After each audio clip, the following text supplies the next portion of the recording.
Asante. Mheshimiwa Spika, naomba kutoa hoja kwamba kutokana na taarifa iliyowasilishwa leo katika bunge lako tukufu na mwenyekiti wa kamati ya kudumu ya bunge ya nishati na madini, bunge lako tukufu sasa likubali kupokea na kujadili taarifa ya utekelezaji wa bajeti mwaka 2024-2025 kupitia makadirio ya mapato na matumizi ya Wizara ya Nishati na taasisi zake kwa mwaka 2025-2026.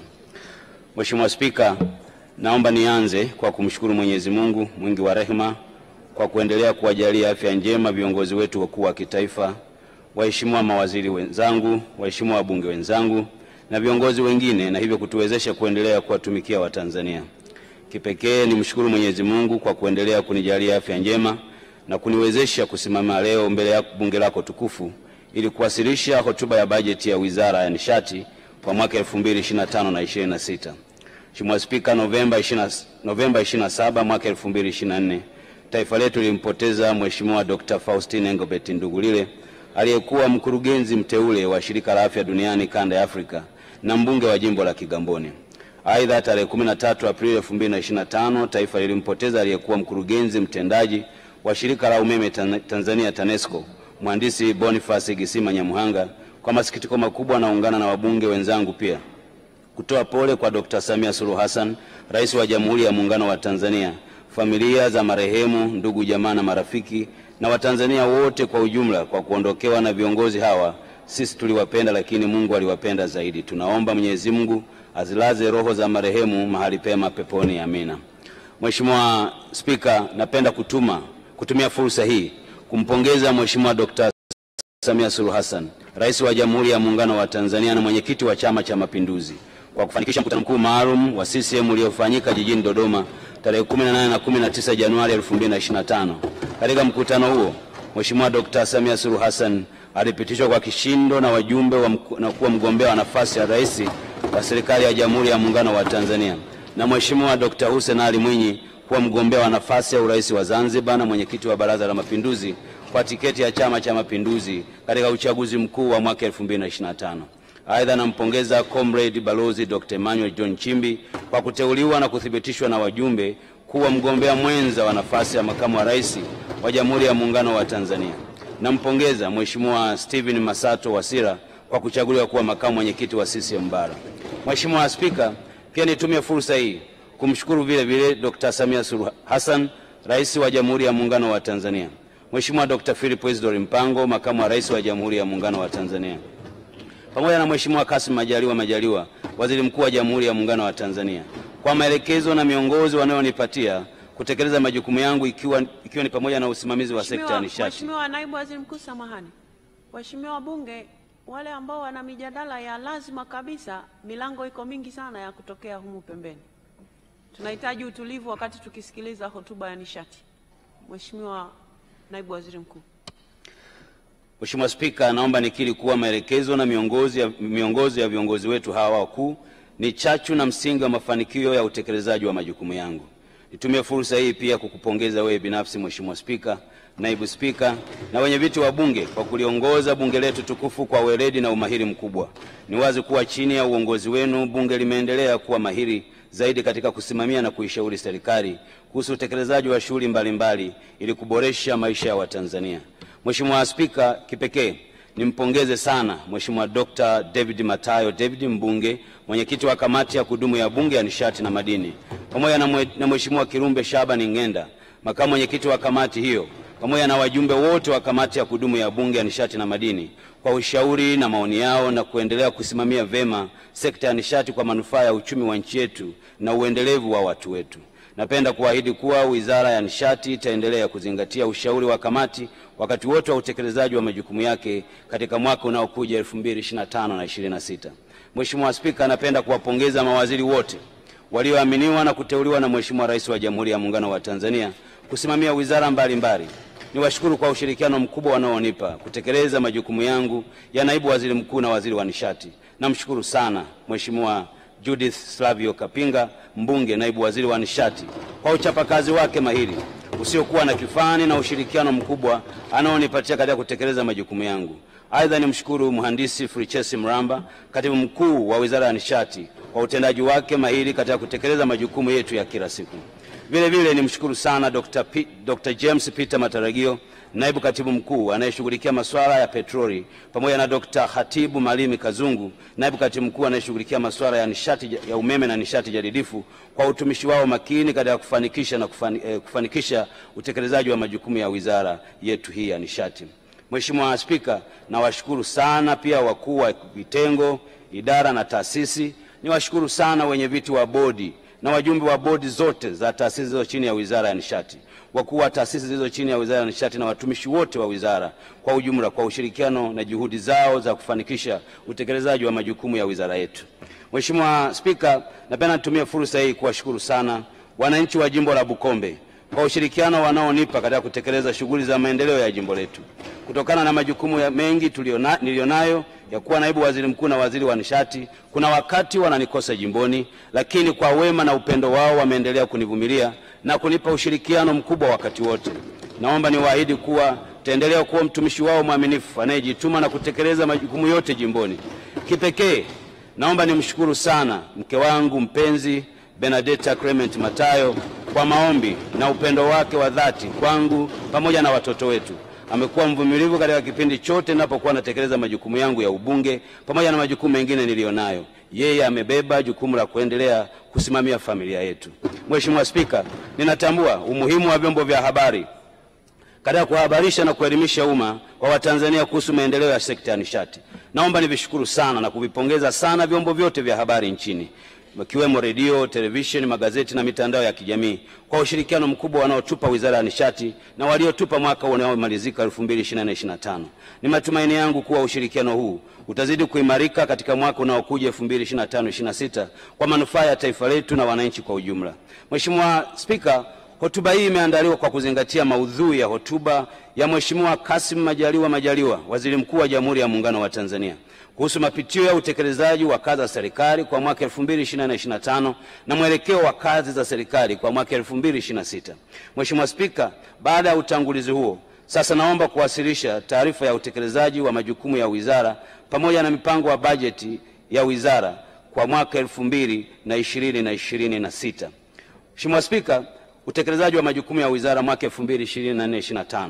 Utekelezaji wa majukumu ya wizara katika mwaka 2024-2025 uliongozwa na vipaumbele mbalimbali vilivyowekwa, ikiwa ni pamoja na kuendelea kutekeleza miradi ya uzalishaji, usafirishaji, usambazaji wa umeme, kupeleka nishati vijijini, kutekeleza miradi ya kielelezo na mikakati ya mafuta ya gesi asilia, ikiwemo mradi wa kuchakata ya kusindika gesi asilia kuwa kimiminika, lakini pia ujenzi wa bomba la kusafirisha mafuta ghafi kutoka Hoima, Uganda hadi Tanga, Tanzania, na kutekeleza shughuli za kutafuta na kuendeleza mafuta na gesi asilia katika vitaru vya kimkakati vya Songosongo Magharibi, Mnazi Bay Kaskazini, Eyasiwembele, pamoja na kusambaza gesi asilia viwandani katika taasisi na majumbani na kuimarisha matumizi ya CNG katika magari.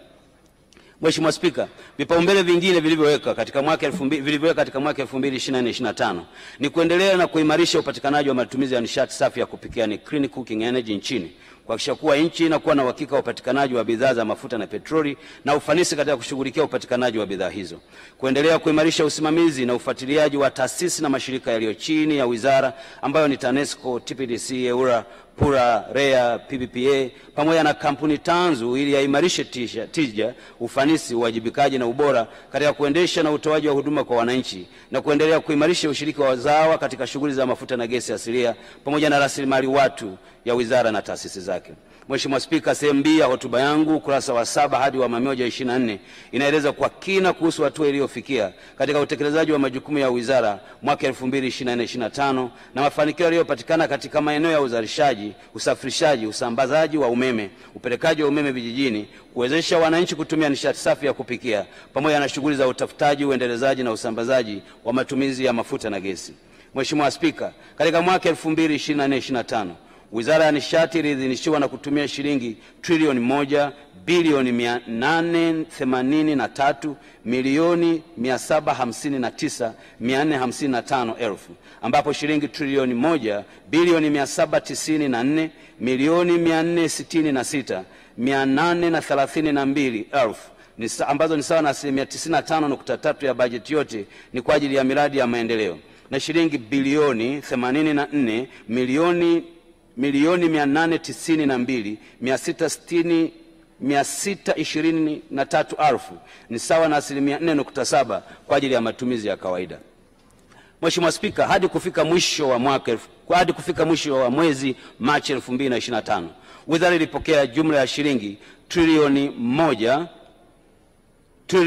na milioni 302,624,069, ambapo shilingi bilioni 18 milioni 214,473,190 ni kwa ajili ya matumizi ya kawaida, na shilingi bilioni 982 na milioni 87,750,879 ni kwa ajili ya miradi ya maendeleo. Mheshimiwa Spika, sasa naomba nieleze kidogo kwenye sekta ndogo ya umeme na nishati jadidifu. Mheshimiwa Spika, kutokana na jitihada zilizotekelezwa na serikali katika kuimarisha uzalishaji wa umeme nchini kupitia utekelezaji wa miradi mbalimbali, nchi yetu imeendelea kushuhudia ongezeko kubwa la uzalishaji wa umeme. Naomba kutumia fursa hii kulitaarifu bunge lako tukufu kuwa katika kipindi cha mwaka mmoja uwezo wa mitambo wa kufua umeme iliyounganishwa katika mfumo wa gridi ya taifa umeongezeka na kufika megawati 431.71 mwezi wa Aprili 2025, sawa na ongezeko la 86.6% ikilinganishwa na megawati 2138 zilizokuwepo Machi 2024. Aidha, kutokana na serikali ya awamu ya 6 kuendelea kuweka kipaumbele na msukumo madhubuti katika kuhakikisha Tanzania imekuwa na umeme wa kutosha na wa uhakika, kumekuwepo vile na ongezeko la uzalishaji wa umeme katika mfumo wa gridi ya taifa. Mheshimiwa Spika, mwaka 2020-2021 uwezo wa mitambo ya kufua umeme iliyounganishwa katika mfumo wa gridi ya taifa ulikuwa ni megawati 1601.84. Kwa sasa uwezo wa mitambo uliopo umefika megawati 431.71, sawa na ongezeko la 151.7%, kama inavyoonekana katika kielezo namba 2 katika hotuba yangu ukurasa wa 13. Aidha, kufikia mwezi Aprili 2025, mitambo ya kuzalisha umeme ambayo haijaungwa katika gridi ya taifa ina jumla ya megawati 328.17, ambayo inajumuisha mitambo inayomilikiwa na TANESCO yenye uwezo wa kuzalisha megawati 20.19 na megawati 307.98 inayozalishwa katika kampuni binafsi kwa ajili ya matumizi ya kampuni hizo na inayoonekana katika kiambatisho namba 2 kwenye hotuba yangu ukurasa wa 182. Mheshimiwa Spika, ni vyema kutambua pia kuwa kutokana na jitihada hizi nchi yetu imeweza kwa sasa kuondokana na mgao wa umeme uliokuwa ni changamoto kubwa kwa kipindi cha miaka mingi na kuwa na ziada ya umeme kwa ajili ya kuwahudumia Watanzania. Aidha, kupatikana kwa umeme wa uhakika kumewezesha kupunguza gharama za uzalishaji na kufanya biashara nchini ziweze kurahisika. Kuzimwa kwa mitambo ya kuzalisha umeme kwa kutumia mafuta ya uendeshaji wake ambao ulikuwa ni gharama kubwa na kuwezesha upatikanaji wa umeme wa uhakika vijijini na kuendesha treni ya kisasa SGR katika mikoa ambayo ilikuwa haijaunganishwa kwenye gridi ya taifa.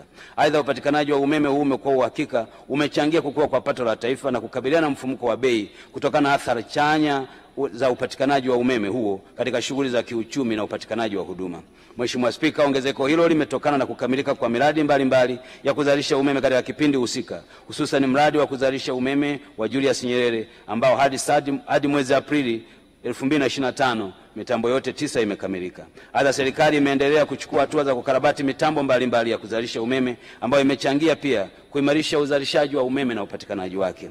Mheshimiwa Spika, kutokana na jitihada kubwa za makusudi zinazotekelezwa na serikali ya awamu ya 6, hususan kukuza uchumi wa nchi kunakoambatana na mahitaji ya umeme, kuimarika kwa huduma za kijamii ambazo ni pamoja na unaohitaji uendeshaji wa umeme, kukua kwa sekta ya usafirishaji hasa uwepo wa treni ya SGR, ongezeko la matumizi ya nishati ya kupikia na kuimarika kwa uunganishaji wa umeme vijijini, kumekuwepo na ongezeko kubwa la mahitaji ya umeme nchini.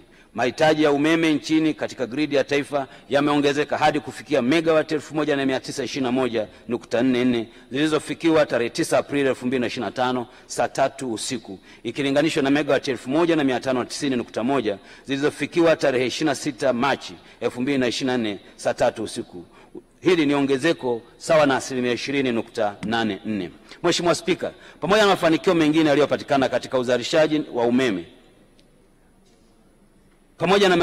Mheshimiwa Spika, mafanikio mengine yaliyopatikana katika uzalishaji wa umeme ni pamoja na ujenzi wa mitambo ya kuzalisha umeme wa Kinyerezi extension wa megawati 185 ambao umefikia 98.4%, ambapo mitambo yote minne kwa sasa inafua umeme wa kiasi cha megawati 40 kila moja, hivyo kuwezesha kiasi cha umeme megawati 160 kuingizwa kwenye gridi ya taifa.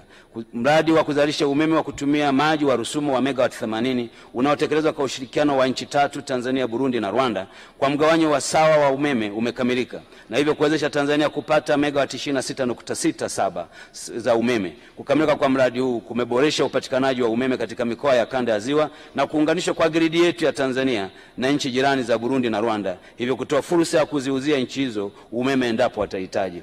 Tatu, utekelezaji wa awamu ya kwanza ya mradi wa kuzalisha umeme wa jua mkoani Shinyanga wa megawati 150 inahusisha uzalishaji wa megawati 50 umefikia 51%. Aidha, mkataba wa ufadhili kati ya serikali ya Tanzania na shirika la maendeleo la Ufaransa AFD kwa ajili ya kutekeleza awamu ya pili ya megawati 100 ulisainiwa tarehe 6 Disemba 2024. Unatarajia kuanza utekelezaji wake Julai mwaka huu baada ya taratibu za zabuni kumpata mkandarasi kukamilika. Mheshimiwa Spika, serikali imeendelea vile vile kutekeleza miradi mingine ya kuzalisha umeme ikiwa ni pamoja na Maragarasi megawati 49.5, Ruhuji megawati 358, Rumakali megawati 228, Kakono megawati 87.8, ambapo utekelezaji wake uko katika hatua mbalimbali. Aidha, miradi ya kuzalisha umeme wa kutumia joto ardhi ikiwa ni pamoja na mradi wa Ngozi wa megawati 70, Kejo Mbaka megawati 60, Natron megawati 60 iliendelea kutekelezwa. Lengo ni kuhakikishia nchi yetu inakuwa na vyanzo mbalimbali vya kuzalisha umeme hapa nchini. Mheshimiwa Spika, nieleze kidogo kuhusu usafirishaji na usambazaji wa umeme. Kuzalisha na kusambaza umeme ni jambo, kuzalisha umeme ni jambo moja, lakini ili umeme huo uweze kufikia walaji na kutumika hauna budi kusafirishwa na kusambazwa. Serikali imeendelea na upanuzi wa miundombinu ya kusafirisha umeme ambayo imefikia jumla ya urefu wa kilomita 8140 ikiwa ni ongezeko la 5% ikilinganishwa na kilomita 7745 ya mwaka 2023-24.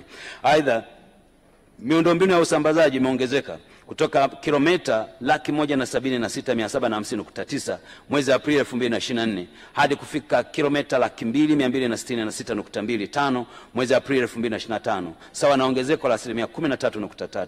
Mheshimiwa Spika, hatua hiyo iliyofikiwa katika mradi mbalimbali ya kusafirisha umeme ni pamoja na: moja, ujenzi wa njia ya kusafirisha umeme msongo wa kilovoti 400 yenye urefu wa kilomita 160 kutoka kituo cha kuzalisha umeme cha Julius Nyerere hadi Chalinze mkoani Pwani umekamilika kwa 99.8, na ujenzi wa kituo cha kupokea na kupoza umeme cha Chalinze umekamilika kwa 97.6. Aidha, kwa sasa mradi huu uko katika hatua ya uangalizi wa miundombinu ili iendelee kutumika kuingiza umeme uliozalisha katika bwawa la Julius Nyerere kwenye gridi ya taifa. Mbili, mradi wa njia ya kusafirisha umeme wa msongo wa kilovoti 400 wenye urefu wa kilomita 414 kutoka Singida hadi Namanga kupitia Babati Arusha umekamilika na hivyo kutuwezesha kuunganisha gridi ya Tanzania na Kenya na hivyo kutufanya tuwe na nafasi nzuri ya kufanya biashara na nchi jirani. Kwa mradi huu na manufaa mbalimbali ikiwa ni pamoja na kuwezesha kufanyika kwa biashara ya umeme baina ya nchi ya Tanzania na nchi za Afrika Mashariki kupitia East African Power Pool. Tatu, utekelezaji wa mradi wa ujenzi wa njia kusafirisha umeme wa msongo wa kilovoti 400 kutoka Iringa hadi Sumbawanga kupitia Mbeya Tunduma, mradi unaoitwa Taza umefika 38% na unatarajia kukamilika itakapofika Mei 2026. Kwa mradi huu kutaimarisha upatikanaji wa umeme wa mikoa ya nyanda za juu kusini pamoja na kuunganisha gridi ya taifa na nchi za kusini mwa Afrika na hivyo kuwezesha kufanyika kwa biashara baina ya nchi yetu na nchi za ukanda huo chini ya mpango wa Southern Africa Power Pool, African Power Pool. Mheshimiwa Spika, namba 4, kukamilika kwa ujenzi wa njia kusafirisha umeme wa msongo wa kilovoti 400 kutoka Nyakanazi hadi Kigoma ambao umefanikisha kuunganisha mkoa wa Kigoma katika gridi ya taifa na kuwezesha kuzimwa kwa mitambo ya umeme wa mafuta. Aidha, TANESCO itaokoa kiasi cha shilingi bilioni 58.4 zilizokuwa zinatumika kwa mwaka kwa ajili ya ununuzi wa mafuta ya dizeli kwa ajili ya mkoa husika. Tano, ni kukamilisha kwa ujenzi wa kusafirisha umeme wa msongo wa kilovoti 132 yenye urefu wa kilomita 115 kutoka Tabora Urambo na kuwezesha kuimarisha upatikanaji wa umeme katika wilaya ya Urambo. Aidha, ujenzi wa njia ya kusafirisha umeme wa msongo wa kilovoti 132 yenye urefu wa kilomita 383 kutoka Tabora hadi Katavi kupitia Sikonge, Ipole, Inyonga umefikia 96%, unatarajia kukamilika mwaka huu wa fedha. Mheshimiwa Spika, serikali imeendelea kutekeleza miradi mingine ya kusafirisha na kusambaza umeme kama ilivyoelezwa kwa kina kwenye hotuba yangu ukurasa wa 26 hadi 40, ikiwa ni pamoja na mradi wa kuimarisha gridi ya taifa na ujenzi wa njia ya kusafirisha umeme wa msongo wa kilovoti 220 kutoka Benako hadi Kyaka. Aidha, kutokana na jitihada hizo za kusafirisha na kusambaza umeme zilizotekelezwa na serikali, wateja waliounganishwa na umeme nchini wameongezeka pia kutoka milioni 2,766,745 mwaka 2021 hadi kufika milioni 5,449,278 mwezi Aprili 2025. Mheshimiwa Spika, hili ni ongezeko la 97%. Mradi wa nishati vijijini. Mheshimiwa Spika, mwaka 2024-2025 serikali iliendelea kutekeleza azima yake ya kuhakikisha kuwa huduma ya umeme inafika vijijini kote Tanzania bara. Napenda kutumia fursa hii kulitaarifu bunge lako tukufu kuwa serikali imeweza kuvifikia vijiji vyote 12,318 vya Tanzania bara kupitia miradi ya umeme iliyotekelezwa na wakala wa nishati vijijini REA. Aidha, kupitia utekelezaji wa miradi ya umeme vijijini, jumla ya taasisi na maeneo ya huduma 66,140 yameunganishwa na umeme kutoka taasisi 15,200 mwaka 2020. Hili Mheshimiwa Spika ni sawa na ongezeko la 315%.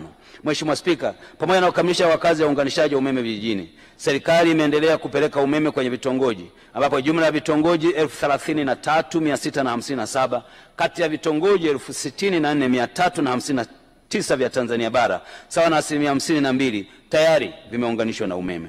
Aidha, miradi mingine ya nishati vijijini iliyotekelezwa ni pamoja na miradi ya ujazilizi, mradi wa kusambaza umeme katika vijiji miji, mradi wa kupeleka umeme kwenye maeneo ya migodi midogo, viwanda vidogo na maeneo ya kilimo, na miradi ya kupeleka umeme katika minara ya mawasiliano ya simu. Aidha, ili kuboresha upatikanaji wa huduma ya nishati ya mafuta vijijini, serikali iliendelea kutekeleza mradi wa kuwezesha ujenzi wa vituo vidogo vidogo vya kusambaza mafuta, bidhaa za petroli vijijini, ambapo kiwango cha juu cha mkopo kinachoweza kutolewa kwa kila mwendelezaji ni milioni 132 na laki sita, ambacho kinatakiwa kurejeshwa ndani ya miaka 7 kwa riba ya 5%. Mheshimiwa Spika, utakumbuka serikali iliandaa na kushiriki mkutano mkuu wa nchi za Afrika wa nishati, yani Africa Heads of States Energy Summit, uliofanyika tarehe 27 na 28 Januari 2025 jijini Dar es Salaam. Pamoja na mambo mengine, kupitia mkutano huo wa kitaifa,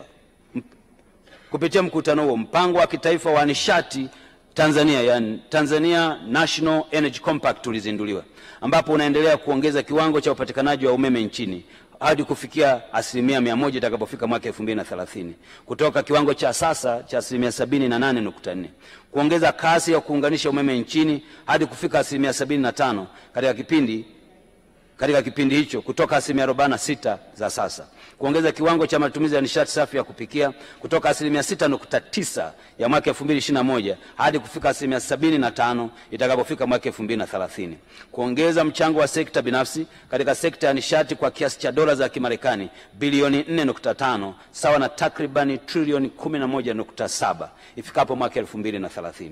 Mheshimiwa Spika, katika mkutano huo wakuu wa nchi walisaini azimio la utekelezaji wa mpango huo, yani the Dar es Salaam Declaration by the African Heads of State Energy Summit, ikiwa ni makubaliano ya pamoja ya wakuu hao kuunganisha nguvu za jitihada za pamoja na kuwezesha upatikanaji wa rasilimali fedha zitakazoweza kusaidia huduma ya umeme wa uhakika kwenye bara la Afrika. Uendelevu wa gharama nafuu kwa watu milioni 300 katika bara la Afrika itakapofika mwaka 2030. Nitumie fursa hii pia kupitia bunge lako tukufu, Mheshimiwa Spika, kumpongeza sana Dr. Samia Suluhu Hassan, Rais wa Jamhuri ya Muungano wa Tanzania, kwa kuwa mwenyeji wa mkutano wa nishati wa Afrika, yani the Mission 300 mwaka 2025. Aidha, wizara kwa kushirikiana na taasisi hizo chini yake inakamilisha uandaji wa mpango wa kazi wa utekelezaji mpango kazi huo wa taifa, ambao utekelezaji wake utaanza mwaka 2025-26.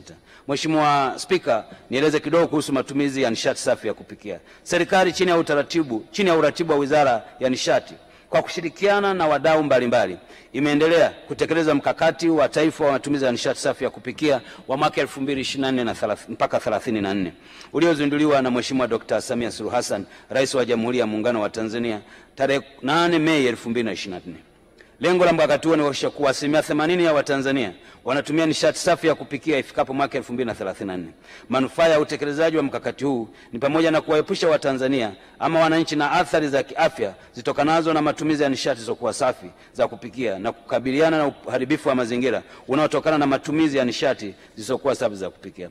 Mheshimiwa Spika, serikali kwa kushirikiana na wadau inaendelea kutoa elimu kuhusu umuhimu wa nishati safi ya kupikia pamoja na uwezesha ujenzi wa miundombinu ya nishati ya kupikia katika taasisi za umma na binafsi zinazohudumia zaidi ya watu 100 kwa siku, ikiwemo Jeshi la Magereza, Jeshi la Kujenga Taifa na shule za sekondari. Aidha, zoezi la kusambaza mitungi 452,445 ya gesi ya kupikia LPG kwa bei ya punguzo la hadi 50% linaendelea. Na kupitia programu hii jumla ya mitungi 154,224 imesambazwa hadi kufika Aprili 25.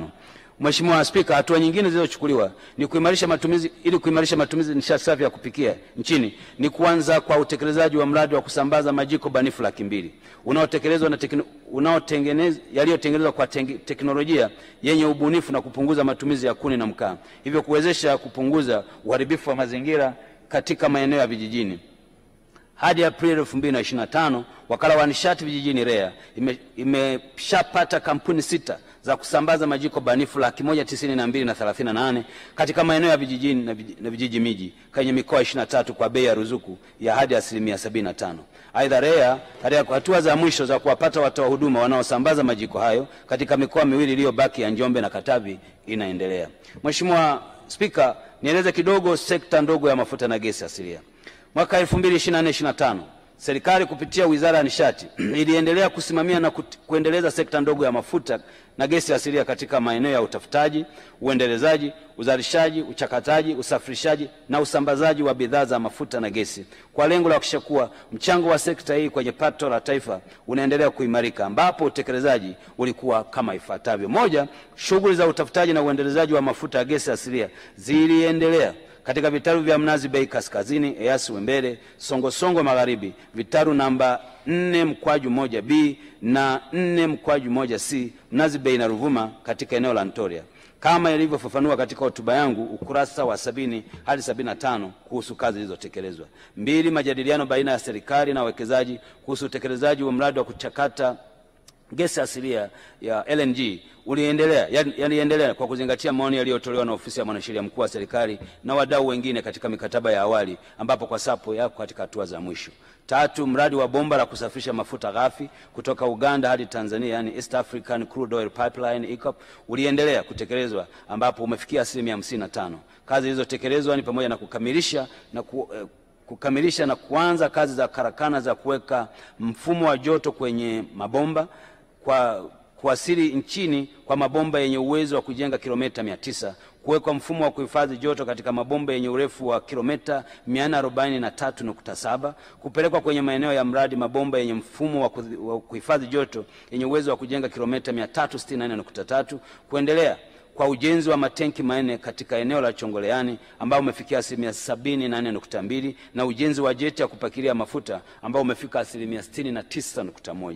4, serikali kwa kushirikiana na sekta binafsi iliendelea kuchukua hatua za kuimarisha upatikanaji wa gesi asilia CNG nchini kwa matumizi ya vyombo vya moto. Aidha, ujenzi wa kituo mama cha CNG, yani CNG Mother Station katika Chuo Kikuu cha Dar es Salaam umekamilika, na kukamilika kwa vituo vidogo vya CNG, yani CNG Receiving and Storage Stations, vimejengwa katika Hospitali ya Taifa ya Muhimbili na kiwanda cha madawa ya Kairuki kilichopo eneo la viwanda vya Zegereni Kibaha Pwani uliendelea. Vile vile usanifu wa kina wa kihandisi kwa ajili ya kuunganisha gesi asilia katika migahawa 12 katika eneo la Mlimani City pamoja na maabara na migahawa 3 katika Chuo Kikuu Kishiriki cha Elimu Dar es Salaam DUCE umekamilika. Mheshimiwa Spika, hadi Aprili 2025 jumla ya vituo 9 vya CNG vimekamilika na vinatoa huduma, vikalinganishwa na vituo 2 huko tulikotoka, na mwelekeo wa serikali ni kuwa na angalau vituo 20 ifikapo Juni 2026. Aidha, serikali imeendelea kuvutia sekta binafsi kuwekeza katika utoaji wa huduma ya CNG ambapo kampuni 69 zimekwisha ruhusiwa kufanya biashara ya CNG hapa nchini. Vile vile serikali kupitia TBDC imeendelea na utaratibu wa kununua vituo 6 vya CNG vinavyohamishika, yani mobile CNG filling stations, ambavyo vituo 3 vitakuwa katika jiji la Dar es Salaam, kituo kimoja kituo kimoja Morogoro na vituo viwili vitakuwa Dodoma. Hatua hii itaimarisha upatikanaji wa CNG kwa ajili ya vyombo vya moto nchini na kuchochea matumizi ya nishati hiyo. Mheshimiwa Spika, kuimarika kwa matumizi ya CNG nchini katika vyombo vya moto hususan magari na bajaji umekuwa na manufaa makubwa, ikiwemo kuwapa wananchi unafuu wa gharama za uendeshaji wa vyombo hivyo na pamoja na kupunguza mahitaji ya fedha za kigeni katika uagizaji wa mafuta. Mheshimiwa Spika, miradi mbalimbali ya ujenzi wa miundombinu ya kusafirisha gesi asilia iliendelea kutekelezwa, ikiwa ni pamoja na usambazaji wa gesi asilia katika mikoa ya Dar es Salaam, Pwani, Lindi, Mtwara, ujenzi wa bomba la gesi asilia kuanzia Kinyerezi, Dar es Salaam hadi Chalinze, Pwani, mradi wa bomba la kusafirisha gesi asilia kutoka Tanzania hadi Uganda na mradi wa kusafirisha gesi asilia kutoka Dar es Salaam hadi Mombasa, Kenya. Mheshimiwa Spika, serikali kupitia Wizara ya Nishati iliratibu vile vile na kushiriki katika kongamano la 11 la petroli la nchi wanachama wa Jumuiya ya Afrika Mashariki mwaka 2025 iliyofanyika tarehe 5 hadi 7 Machi 2025. Kongamano hilo lilihudhuriwa na washiriki zaidi ya 1000 kutoka nchi mbalimbali duniani, ambapo nchi yetu iliweza kutangaza fursa ya uwekezaji katika mnyororo wa thamani ya mafuta na gesi asilia ikiwemo CNG na kutangaza nia ya serikali ya kunadi vitaru 26 vya kutafuta mafuta na gesi asilia kupitia duru ya 5. Mheshimiwa Spika, mfumo wa uagizaji wa mafuta kwa pamoja, yani bulk procurement system, unaendelea kutumika katika uagizaji wa bidhaa ya mafuta ya petroli nchini na hivyo kuwezesha nchi yetu kuendelea kuwa na uhakika wa upatikanaji wa bidhaa za mafuta. Aidha, taarifa za kina za mwenendo wa bei za mafuta za mafuta na petroli katika soko la dunia na la ndani kama inavyoonekana katika ukurasa wa 101 hadi 104 wa hotuba yangu vimefafanuliwa vizuri, na mwenendo wa uagizaji wa mafuta na upatikanaji wa bidhaa hizo ni kama inavyoonekana katika ukurasa wa 107 hadi ukurasa wa 109 wa hotuba yangu. Mheshimiwa Spika, usimamizi na udhibiti wa sekta ya nishati kupitia PURA na EWURA. Mheshimiwa Spika, wizara kupitia mamlaka ya udhibiti wa mkondo wa juu wa petroli PURA pamoja na udhibiti wa huduma za nishati na maji EWURA iliendelea kutekeleza kazi mbalimbali za usimamizi na udhibiti wa sekta ya nishati kama ifuatavyo. Moja, serikali kupitia PURA iliendelea na maandalizi ya duru ya 5 ya kunadi vitaru vya utafutaji wa mafuta na gesi asilia, ambapo maandalizi ya nyaraka zinazotumika katika kunadi vitaru ikiwemo mikataba ya kifani ya ugawaji wa mapato MPSA 2025 yaliendelea.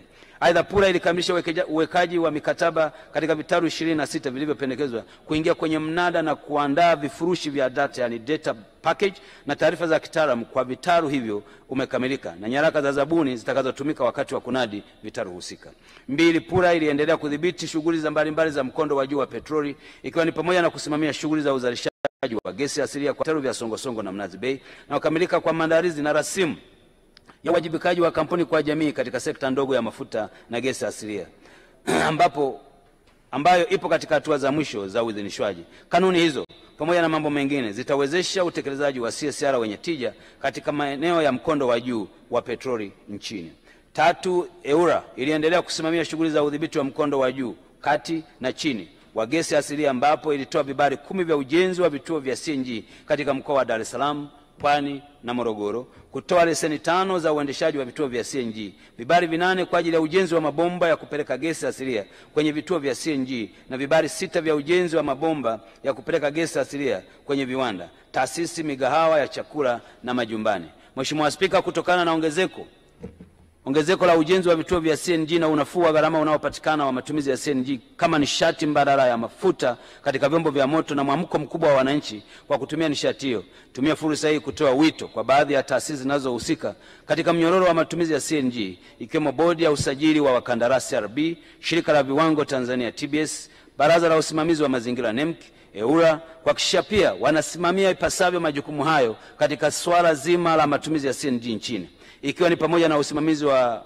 wamiliki wa karakana zinazohusika na ubadilishaji wa mifumo ya magari ili kutumia CNG, kwa kusimamia kwa karibu wakaguzi na ufungaji wa mifumo ya CNG kwenye magari, kuhakikisha utoaji wa vyeti vya tathmini ya athari ya mazingira kwa wawekezaji kwenye vituo vya CNG na kuhakikisha karakana zote na wakaguzi wote wa mfumo wanawasilisha kwa mujibu wa sheria taarifa za vyombo vya moto vilivyobadili mfumo wa taarifa zao kwa matumizi hayo. Mheshimiwa Spika, EWURA pia ilitoa leseni 580 za biashara ya mafuta, vibali 215 vya ujenzi wa miundombinu ya mafuta na kusimamia ubora wa bidhaa ya mafuta, ambapo jumla ya sampuli 334 kutoka vituo vya mafuta na maghala zilipimwa na ubora wa sampuli 321 sawa na 96.1 zilikidhi viwango stahiki vya ubora. Vile vile EWURA ilikagua ubora wa miundombinu 569 ya mafuta ambapo miundombinu 551 sawa na 76.2 ilikidhi vigezo vya ubora ikiwemo vigezo vya masuala ya afya, usalama na mazingira. Pia mamlaka hiyo ilifanya marekebisho ya kanuni 4 ili kuimarisha shughuli za udhibiti na kuboresha utoaji wa huduma pamoja na kutoa leseni 1378 kwa mafundi umeme, lengo ikiwa ni kuwezesha upatikanaji wa mafundi umeme wenye ujuzi wa uwekaji mfumo bora wa umeme na salama kwa wananchi, hususan maeneo ya vijijini. Mheshimiwa Spika, pamoja na mafanikio yaliyopatikana katika sekta ya nishati kama ilivyofafanuliwa kwa kina katika sehemu B213 ya hotuba yangu kurasa wa 117 hadi 124, ni vema pia kutambua kuwa mradi ya utafutaji, uzalishaji, usafirishaji na usambazaji wa umeme na gesi asilia inahitaji uwekezaji mkubwa na muda mrefu. Hivyo pamoja na juhudi kubwa za kutenga rasilimali fedha zinazoendelea kutekelezwa na serikali kwa ajili ya uendelezaji wa sekta ya nishati, serikali pia itaendelea kuhamasisha na kuvutia na kushirikiana na wadau mbalimbali wa maendeleo ikiwemo sekta binafsi ili kufanikisha upatikanaji wa rasilimali fedha zinazochangia katika uendelezaji wa sekta hii kwa kuzingatia mchango wake kwa ukuaji wa uchumi na utoaji wa huduma na ajira kwa wananchi. Sasa Mheshimiwa Spika, naomba nieleze kidogo juu ya mpango wa bajeti wa mwaka 2025-26. Mheshimiwa Spika, baada ya kutoa taarifa ya utekelezaji wa shughuli za wizara mwaka 2024-25, sasa napenda kuwasilisha mpango wa bajeti wa mwaka 2025-26 kama ifuatavyo. Mheshimiwa Spika, mwaka 2025-26 wizara iliendelea kuimarisha uzalishaji, usafirishaji, usambazaji wa umeme ikiwa ni pamoja na kufikisha gridi ya taifa katika mikoa iliyosalia ya Rukwa, Kagera, Lindi, Mtwara. Aidha, wizara itaendelea kutekeleza mpango wa taifa wa nishati wa mwaka 2025 na 30 ya National Energy Compact 2025-2030 kuhusu upatikanaji wa uunganishaji wa umeme wa wananchi, kuongezeka kwa mchango wa nishati jadidifu katika uzalishaji wa umeme na ushiriki wa sekta binafsi katika sekta ya nishati. Vile vile wizara itaendelea kuhakikisha kuwa upatikanaji wa umeme wa uhakika kwa maendeleo ya uchumi wa nchi yetu unapewa kipaumbele katika mwaka huu. Mheshimiwa Spika, maeneo mengine ya kipaumbele katika mwaka 2025 na 26 ni kuendelea kusambaza nishati ya umeme katika vitongoji, maeneo ya migodi, kilimo, viwanda na pampu pamoja na vituo vya afya ili kuwezesha shughuli za uzalishaji na utoaji huduma bora kwa wananchi, pamoja na kuhamasisha uwezeshaji wa Tanzania kutumia nishati safi ya kupikia ili utekelezaji wa mikakati wa mpango wa taifa wa matumizi nishati safi ya kupikia 2020-35 pamoja na mpango wa nishati wa mwaka 2025 na 30. Wizara pia itaendelea kuhakikisha upatikanaji wa bidhaa za mafuta vijijini kupitia ujenzi wa vituo vya mafuta katika maeneo hayo pamoja na kutekeleza shughuli za utafutaji na uendelezaji na usambazaji wa mafuta ya gesi asilia ili kutekeleza miradi ya kielelezo na kimkakati ya mafuta na gesi asilia ikiwemo Mnazi Bay Kaskazini, EAS Wembere, mradi wa kuchakata gesi asilia kuwa kimiminika na ujenzi wa bomba la kusafirisha mafuta ghafi kutoka Hoima, Uganda hadi Tanga. Miradi hii yote itaendelea kusimamiwa. Mheshimiwa Spika, jitihada zitaelekezwa pia katika kusimamia na kuhakikisha kuwa nchi yetu inakuwa na uhakika wa upatikanaji wa bidhaa ya mafuta ya petroli pamoja na uimarishaji wa matumizi ya gesi asilia CNG katika vyombo vya moto. Vile vile wizara itaendelea kutekeleza shughuli za kudhibiti na kuimarisha ushiriki wa wazawa katika sekta ya nishati pamoja na kuimarisha nguvu kazi ya kuwezesha upatikanaji wa vitendea kazi ili kuimarisha tija na ufanisi wa utendaji kazi. Pia wizara itaendelea kuimarisha utendaji kazi wa taasisi na mashirika yaliyo chini ya wizara, yani TANESCO, REA, TPDC, PPPA, EWURA na PURA pamoja na kampuni tanzu ili yaweze kuimarishika zaidi katika utoaji huduma bora kwa wananchi pamoja na tija na ufanisi katika utendaji. Mpango wa bajeti wa mwaka 2025-26 Mheshimiwa Spika, pamoja na mambo mengine umezingatia ilani ya uchaguzi ya Chama cha Mapinduzi kwa ajili ya uchaguzi wa mwaka 2020, dira ya maendeleo ya mwaka 2025, mpango wa tatu wa maendeleo wa taifa wa miaka mitano 2021-22 mpaka 25-26, maagizo na maelekezo ya viongozi mbalimbali wa kitaifa kuhusu sekta ya nishati, maoni na ushauri wa kamati ya kudumu ya Bunge ya nishati na madini na kamati nyingine za Bunge yaliyotolewa kwa nyakati tofauti, mkakati wa taifa dhidi ya rushwa na mpango wake wa utekelezaji wake, mkakati wa taifa wa matumizi ya nishati safi ya kupikia, mpango mpango mkakati wa Wizara ya Nishati mwaka 2021-22 mpaka 26 na mpango mahususi wa taifa wa nishati wa mwaka 2025 hadi 2030. Na miongozo mingine iliyozingatiwa pamoja na sera, mikakati, programu mbalimbali za kisekta na kitaifa pamoja na maendeleo endelevu ya Umoja wa Mataifa SDGs ya mwaka 2030 kuhusu masuala ya nishati. Mheshimiwa Spika, sehemu C ya hotuba yangu, ukurasa wa 125 hadi 175 inatoa ufafanuzi wa maelezo ya kina kuhusu mikakati ya programu na miradi itakazotekelezwa katika mwaka 2025-26. Kwa kifupi, wizara itatekeleza yafuatayo. Kwenye sekta ndogo ya nishati ya umeme, uzalishaji. Mheshimiwa Spika, serikali itaendelea kutekeleza kwa nguvu uzalishaji wa umeme kwa kutumia vyanzo mbalimbali ili kuhakikisha kuwa nchi yetu inaendelea kuwa na umeme wa kutosha na ziada kwa kutumia na kuuzwa nje ya nchi na kulipatia taifa fedha za kigeni. Mheshimiwa Spika, serikali itaendelea kusimamia na kuratibu utekelezaji wa miradi ya kuzalisha umeme kwa kutumia maji, mradi wa Julius Nyerere, kuhakikisha kuwa kuna kuwepo na utunzaji wa vyanzo vya maji katika bonde Rufiji ili uwezeshaji wa upatikanaji endelevu wa maji kwa ajili ya mradi huo. Uendeshaji wa ufanisi wa mitambo, kukamilika kwa ujenzi wa ghala la kuhifadhia vifaa katika kituo cha kupoza umeme cha Chalinze na malipo ya fidia na malipo ya retention kwa wakandarasi na washauri elekezi wa mradi wa Julius Nyerere, pamoja na njia ya kusafirisha umeme ya Julius Nyerere Hydropower Project hadi Chalinze na kituo cha kupoza umeme cha Chalinze.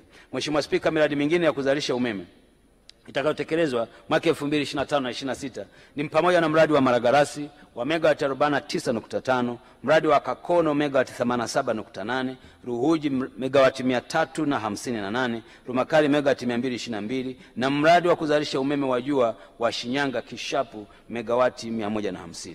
Mheshimiwa Spika, usafirishaji na usambazaji wa umeme. Katika kuhakikisha kuwa umeme wa uhakika unapatikana katika maeneo yote nchini, serikali itaendelea kujenga na kuboresha miundombinu ya kusafirisha nishati ya umeme kwa kutekeleza miradi mbalimbali ikiwa ni pamoja na ujenzi wa njia ya kusafirisha umeme wa msongo wa kilovoti 400 kutoka Chalinze hadi Dodoma, ujenzi wa njia ya kusafirisha umeme wa msongo wa kilovoti 400 kutoka Chalinze Kinyerezi Mkuranga, ujenzi wa njia ya kusafirisha umeme wa msongo wa kilovoti 400 kutoka Rufiji Mkuranga na ujenzi wa njia ya kusafirisha umeme wa msongo wa kilovoti 400 kutoka Dar es Salaam Tanga hadi Arusha.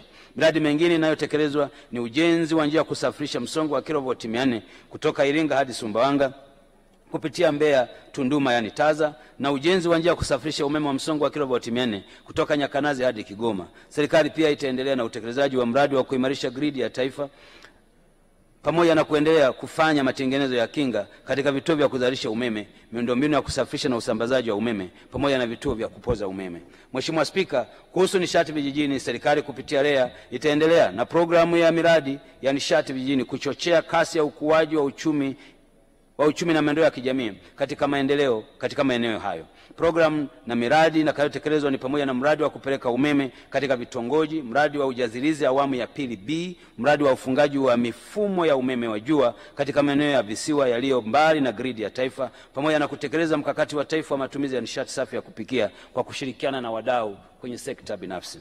Mheshimiwa Spika, kwenye sekta ndogo ya gesi, serikali katika mwaka 2025-26 itaendelea kuchukua hatua za kuendeleza na kusimamia sekta ndogo ya mafuta na gesi kwa lengo la kuhakikisha kuwa mchango wa sekta hiyo katika pato la taifa unaendelea kuimarika. Serikali itaendelea kutekeleza miradi ya utafutaji na uendelezaji wa mafuta na gesi asilia katika vitaru vya Mnazi Bay Kaskazini, Eyasi Wembere, Songosongo Magharibi, Ruvuma eneo la Ntolia na kitaru cha Lindi huko Mtwara. Mheshimiwa Spika, serikali itaendelea pia na utekelezaji wa mradi wa kuchakata na kusindika gesi asilia ya kuwa kimiminika yani liquefied natural gas LNG, mradi wa bomba la kusafirisha mafuta ghafi kutoka Uganda hadi Tanzania, ujenzi wa vituo vya CNG, miradi ya usambazaji wa gesi asilia katika mikoa mbalimbali nchini pamoja na nchi jirani. Mheshimiwa Spika, serikali itaendelea kushapia nchi yetu inaendelea kuwa na uhakika wa upatikanaji wa bidhaa ya mafuta ya petroli pamoja na kutekeleza masuala ya kiudhibiti katika sekta ya nishati ili kuimarisha tija na ufanisi pamoja na utoaji wa huduma bora kwa wananchi. Mheshimiwa Spika, serikali kupitia Wizara ya Nishati itaendelea kushirikiana na washirika mbalimbali wa maendeleo, jumuiya za kikanda, nchi wahisani, wadau wengine katika kutekeleza miradi. Kwa niaba ya serikali, napenda kuwashukuru sana washirika wa maendeleo na jumuiya ya nchi wahisani ambao wameendelea kushiriki katika kufanikisha utekelezaji wa majukumu ya wizara na sekta ya nishati kwa ujumla. Napenda kutambua mchango wa Benki ya Maendeleo ya Afrika AfDB, Benki ya Dunia, Arab Bank for Economic Development in Africa BADEA, Economic Development Cooperation Fund, Geothermal Risk Mitigation Facility, pamoja na taasisi za mashirika ya JICA kutoka Japan, Ujerumani, AfDB, Shirika la Fedha Duniani, SIDA, NORD, Umoja wa Ulaya, Shirika la Mitaji ya Maendeleo ya Umoja wa Mataifa, Shirika la Maendeleo ya Mataifa UNDP, Shirika la Umoja wa Mataifa la Maendeleo ya Viwanda UNIDO, Shirika la Maendeleo la Canada SIDA, Saudi Fund for Development SFD, OPEC Fund for International Development, Abu Dhabi Fund for Development na wadau wengine. Mheshimiwa Spika, nitumie fursa hii pia kutoa shukrani za dhati kwa serikali za Afrika Kusini, Algeria, Angola, Burundi, Canada, China, Ethiopia, Falme za Kiarabu, Japan, India, Indonesia, Jamhuri ya Kidemokrasia ya Kongo, Kenya, Korea Kusini, Malawi, Misri, Morocco, Msumbiji, Namibia, Norway, Oman, Rwanda, Saudi Arabia, Sweden, Ufaransa, Uganda, Ujerumani, Urusi, Zambia na nchi nyingine kwa kuendelea kushirikiana na Tanzania katika kuendeleza sekta ya nishati. Aidha, nazishukuru sana Jumuiya za Afrika Mashariki EAC, Jumuiya ya Maendeleo ya Kusini mwa Afrika SADC na Umoja wa Afrika AU kwa ushirikiano wa masuala ya kikanda yanayohusiana na nishati. Hitimisho, Mheshimiwa Spika, kwa kuzingatia umuhimu wa sekta ya nishati katika uchumi wa nchi na mchango mkubwa wa sekta katika maendeleo ya sekta nyingine mijijini na vijijini, mwaka wa fedha 2025/26 Wizara itaendelea kutekeleza mikakati na programu pamoja na miradi inayolenga kuhakikisha nchi yetu inaendelea kuwa na nishati ya uhakika na nafuu na endelevu. Aidha, mwelekeo wa serikali ni kuhakikisha kuwa shughuli za mafuta na gesi asilia zinashamiri na kuwa na mchango wake kwenye pato la taifa na zinaendelea kuimarika. Katika kufikia azima hiyo, wizara itaendelea kushirikiana na wadau mbalimbali katika kuhakikisha kuwa uendelezaji wa sekta hii muhimu na pia ufuatiliaji wa karibu wa utekelezaji wa programu za miradi vinapewa kipaumbele kwenye mwaka huu wa fedha. Mheshimiwa Spika, naomba sasa kutoa hoja kwamba bunge lako tukufu likubali kuidhinisha jumla ya shilingi trilioni 2 bilioni 246 milioni 745,445 elfu kwa ajili ya matumizi ya Wizara ya Nishati na taasisi zake kwa mchanganuo ufuatao: shilingi trilioni 2 bilioni 167 milioni 513,219 elfu sawa na 95.7% ya bajeti yote ya wizara ni kwa ajili ya miradi ya maendeleo.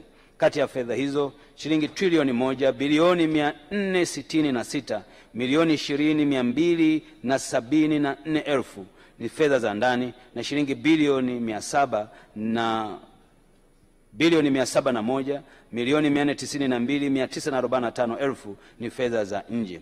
Pili, shilingi bilioni 79 milioni 232,226 elfu sawa na 3.5% ni kwa ajili ya matumizi ya kawaida.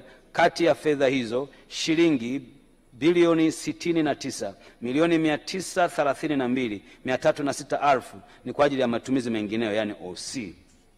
Shilingi bilioni 9 milioni 299,920 elfu ni kwa ajili ya mishahara kwa ajili ya watumishi wa wizara na taasisi pamoja na PURA. Mheshimiwa Spika, kwa unyenyekevu mkubwa naomba tena nitoe shukrani zangu za dhati kwako, waheshimiwa wabunge wote, kwa kunisikiliza kwa muda wote huu. Hotuba hii pia inapatikana katika tovuti ya wizara kwa anwani ya www.nishat.go.tz. Vile vile hotuba hii na vielelezo mbalimbali vimeambatishwa kwa ajili ya ufafanuzi wa masuala muhimu yanayohusiana na sekta ya nishati. Mheshimiwa Spika, naomba kutoa hoja.